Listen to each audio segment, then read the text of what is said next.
Welcome back to Show Me Love. Thank you so much for staying with us this afternoon. Now, up next, ladies and gentlemen, we are sitting down with such an incredibly strong woman. She goes by the name of Jane Mpholo, and she's a theatre practitioner who channeled her very deep and painful hurt to create art and also to create awareness around issues that are very close to her heart. Now, she was raped at the age of 14. She lost her parents to HIV and AIDS at the age of 17, and then after all of that, she lost her sister and brother-in-law in a very horrific way when she was just 25 years old. The strong woman joins us now on the Show Me Love table. Jane, welcome.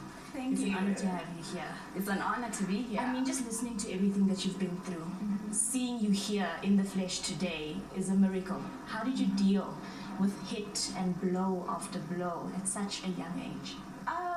It wasn't that easy. Like, there's no recipe for healing, but I don't know. I believe that art played the most crucial role in my healing, because when I got raped at the age of 13, I didn't even know that I was raped because of the lack of sexual education and the fact that, you know, in our communities you cannot talk about sex with your parents and stuff like that.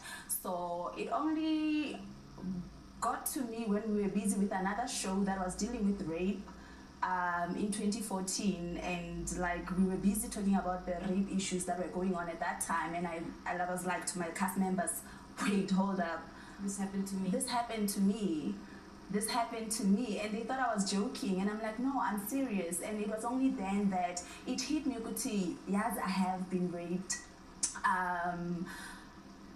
And I don't know, through doing the show, I got to live this character's life. The character was even more brutally raped, like she was gang raped and everything. And I got to live my story through her, and me telling people my story and them coming to me afterwards and opening up about their own stories gave me some sort of healing, I guess. And it was through the same show that I dealt with the passing of my parents, because the thing is, they passed from HIV and AIDS, and we don't talk about that. That's taboo. And most of my family members, if not all, believe it's witchcraft. So I was the only one who was brave enough to talk about it, and I channeled my emotions through the characters that I was portraying. Sometimes the character might be going through a difficult time and having to cry and everything, but I would go into my own Jane, Jane wallet or whatever, take off my emotion, my own emotions. They still work for the character, but I got a sense of healing from them. And when it comes to my sister, sometimes I do still cry because it's still so fresh. I lost her at 2014, and now I'm a mother to her son. Wow. Yeah, I'm a mother to her son. It was the most difficult because, so my sister had been in this very abusive relationship for like 10 years. Her husband was cheating on her. He was cheating on her with girls way younger than I am, and my sister was like 8 years older than me, so you can imagine how old those girls were. He would come home and they would fight, but then the thing with my sister is she felt like she could protect herself so much that the abuse became a norm. You know, yeah, we fight and then you know. And then I remember just before she passed on, she wanted a divorce, but she wanted to work on her marriage first, because the family was like, no, maybe you should go for counseling, maybe you should, you know, yeah, family. No, family sending you back to the pits of hell.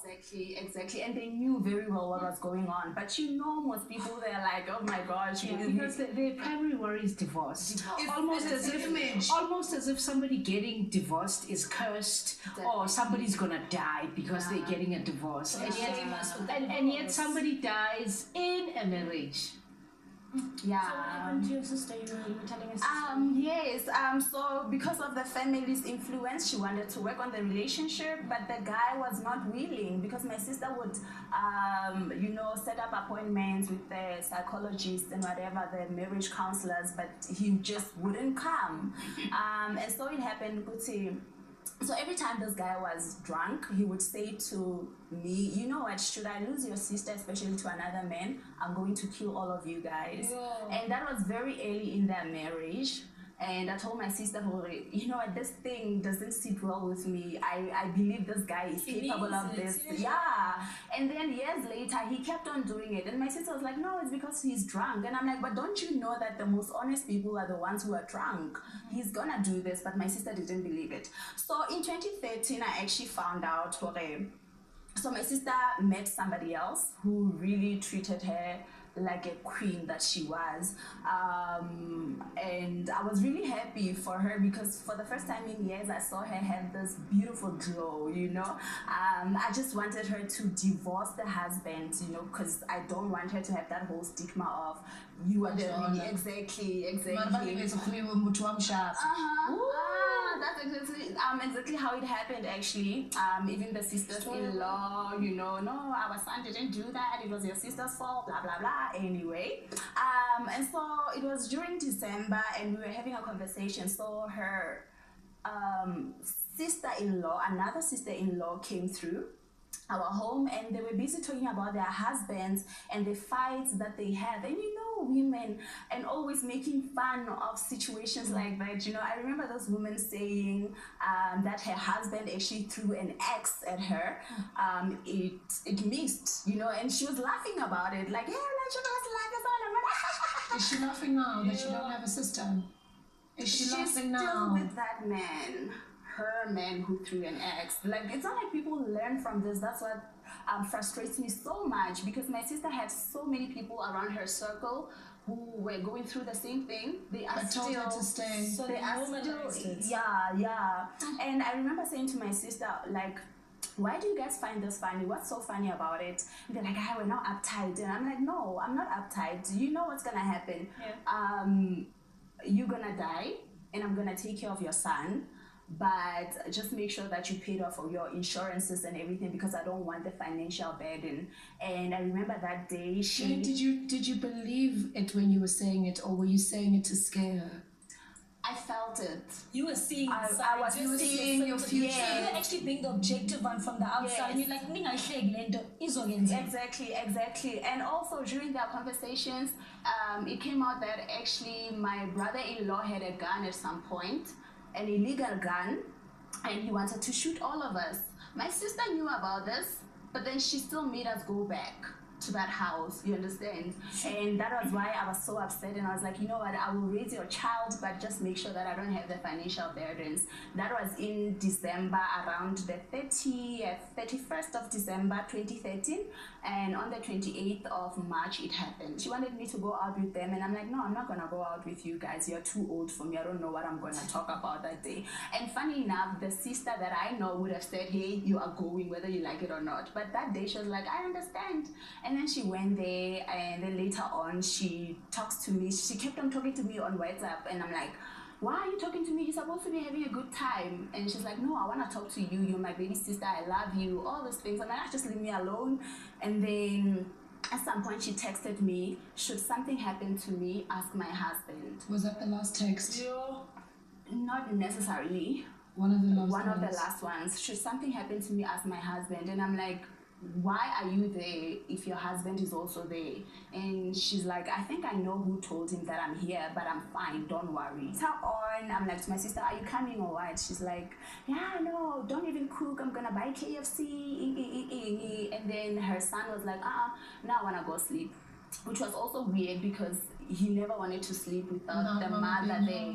And I'm like, no, love, don't sleep yet. Mama's gonna be here. We're gonna eat when she gets home and whatever. And then he was like, she's not coming back. And I was like, oh, okay. And then I made him some bread and eggs, and then he ate, and then he slept. Around 28 minutes past 11 that night, I received a call from somebody I didn't know, but I thought it was my sister's friend. And I almost didn't pick up because we've been waiting for her for hours, you know. I was like, oh my gosh, this one is still having fun. And I picked up, and then this person just said to me, why? Just like that. Yeah, her battery was dying. She just had to give me the message. And to me, I thought maybe just water or whatever. It wasn't such a big deal to me. I was still okay until I told my boyfriend, and only then did it hit me, okay, this could be more than what I imagined.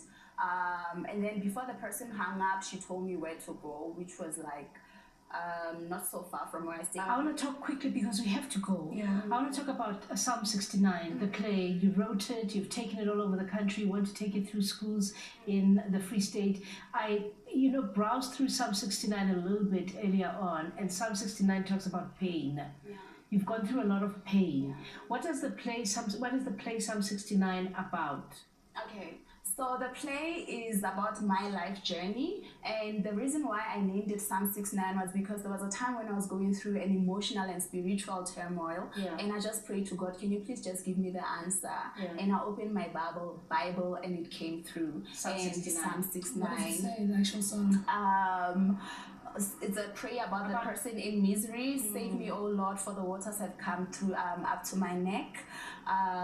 People are judging me. I feel like I'm sinking into the mire and stuff like that. And that was the time when I was questioning God.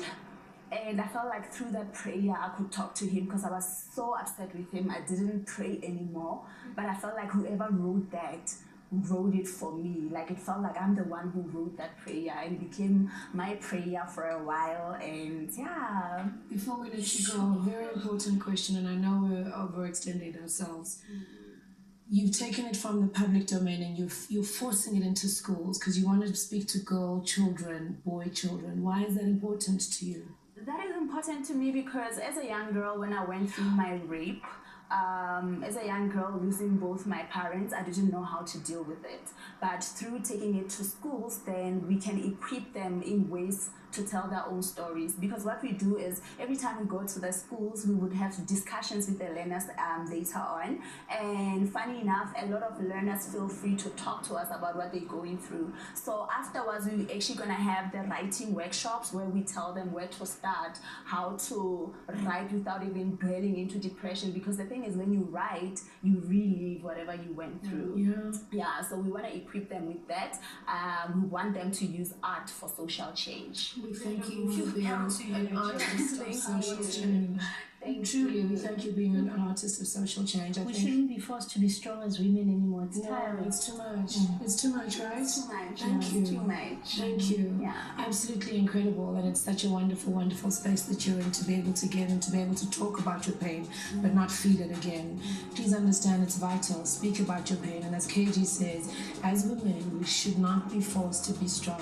It's too much. I don't want to be strong anymore. KG doesn't want to be strong anymore. Abby, Dosh, and Jane, they don't want to be strong anymore. We just want to live and thrive. Is that okay? We'll continue our discussions after the break.